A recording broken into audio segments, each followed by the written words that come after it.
Hi, everybody. So I'm happy to be with you today presenting this talk on massive valgus knees and patellar dislocation from my own town in Marseille. We're going to talk about primary genu-valgum. First thing you need to know is that most of them are involve femoral and tibial deformity. Some of them will be massive femoral deformity, and very few of them will be only tibial deformity. We also need to know that the two more common deformity in genu-valgum are excess of introversion and lateral condyle dysplasia. And those two things connected together can create by themselves a patellar dislocation. We will not going to talk about this kind of cases, post-traumatic cases with potentially patellar dislocation that most often come from torsional deformity that are acquired during the fracture. And if you need to talk about osteotomy, what is the good indication in these cases? Remember that the only good indication is extra-articular deformity. So this is why we remove the post-traumatic and the massive attractive deformity from this talk. We're going to talk about the extra-articular deformity that potentially requires knee osteotomy.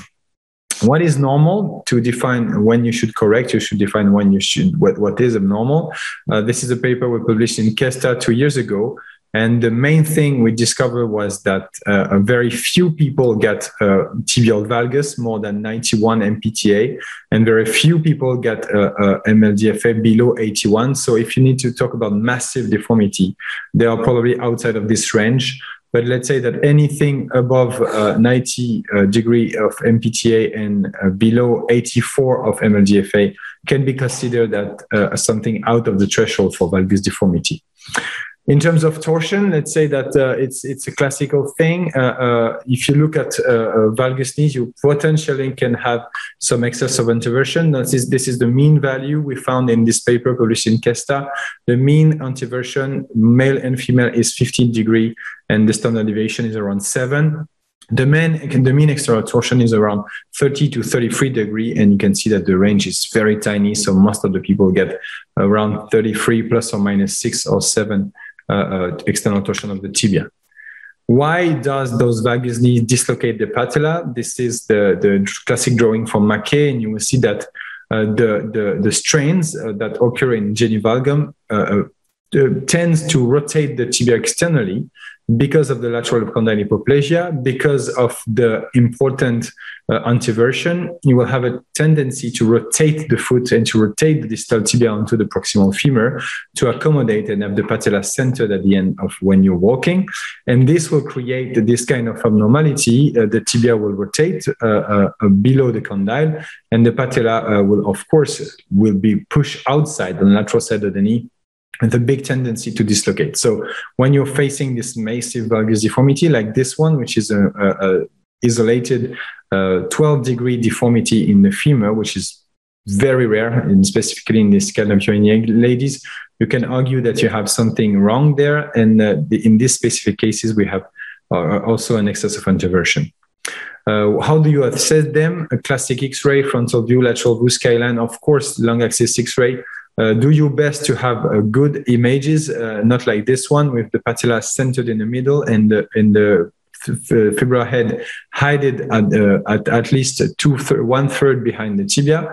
That an exact frontal view, and without that, it's always complex to assess the rotational deformity at the same time. And most of the time, the valgus is you see the femoral valgus as lower than it is in real life. Long axis, of course, you need them. Measuring of the sagittal plane do not play much into account, specifically in primary valgus. In post-traumatic setting, you can have an excess of flexion or extension of the femur due to post-traumatic situation, but in classic primaries, you don't have that. Do we have a lot of evidence on that? Patellar dislocation in knee valgum, you can see I found very rare case reports. Myself, I operate potentially 5 to 10 of them with MPFL plus valgus correction. Most of them were related to massive anteversion of the femur at the same time. How to do planning, I think is not the discussion today, but I will show you How we do that? We do, of course, we correct the deformity what it is. If the deformity is femoral, do a femoral osteotomy. If the deformity implies the two bone, do a double level osteotomy. We aim at normal correction. We do no compromise. We don't do convert tibial deformity into femoral one, because we do think that valgus should be corrected at the femur. And finally, we obey a Ronald van Leeuwarden rules, which is FACTAM: femur always closed, tibia always medial. Whatever we do, it's the best options we can create in terms of osteotomy. Why we do medial closing wedge DFOs in these cases? Because you can do the MPFL at the same time. So it's on the medial side. We obey the FACTAM rules. You have better chance of healings and faster recovery. So this is an example of planning performed on PicMed software. I do like this software because it's pretty automated, and it's from my friend Levi Reina Fernandez in Portugal. So you just have to position a few points, center of the femoral head, rim of the head, medial condyle, lateral condyle, medial tibia, lateral tibia. Let's advance that. You do the same on the ankle, and the software giving you everything. So you can see here that the tibia is normal, the deformity is mainly femoral, joint ubiquity is normal, and we do need to do an osteotomy. So we just ask the software, let's do it for me. You just indicate which kind of weight-bearing line you want, which is a 50% in valgus knee, and we do, of course, a medial closing wedge DFO. We just decide the plan for the cut. And the software will answer by itself. We do, for example, a 50% weight-bearing line, or slightly more in varus if we want. We decide this weight-bearing position, and for example, 5 degrees of varus. And the software decides by itself what should be the correction. You will see in a Spark. The software is correcting everything itself. You don't have to touch the knee, and in a few seconds, the thing is done. You have your position of the tibia, and you have the amount of resection you should do, which is a 7 millimeter wedge on the medial side of the knee to get MLDFA straightly normal at the end and a straight leg.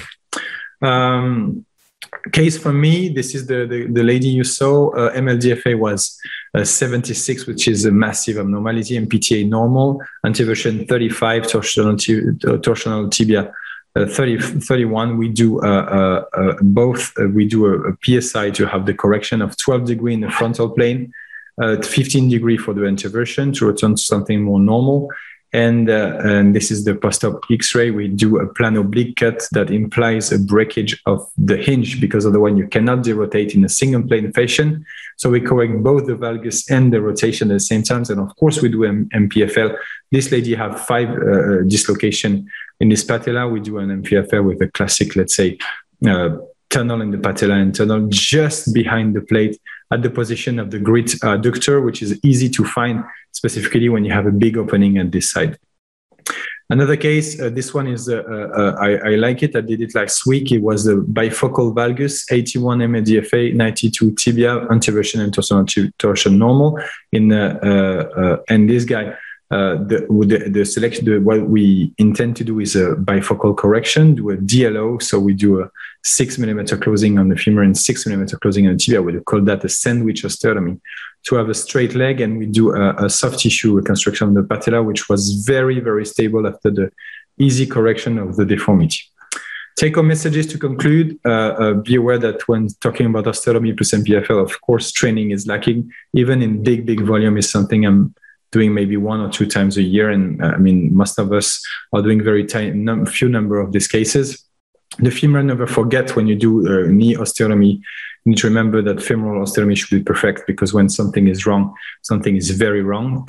Setup of the patient is mandatory. Step-by-step surgery need to be performed. And of course, protect your hinge. If you have anything like the case I showed, put a staple to protect the hinge and make it heal better if something is broken. Thank you for your attention, guys.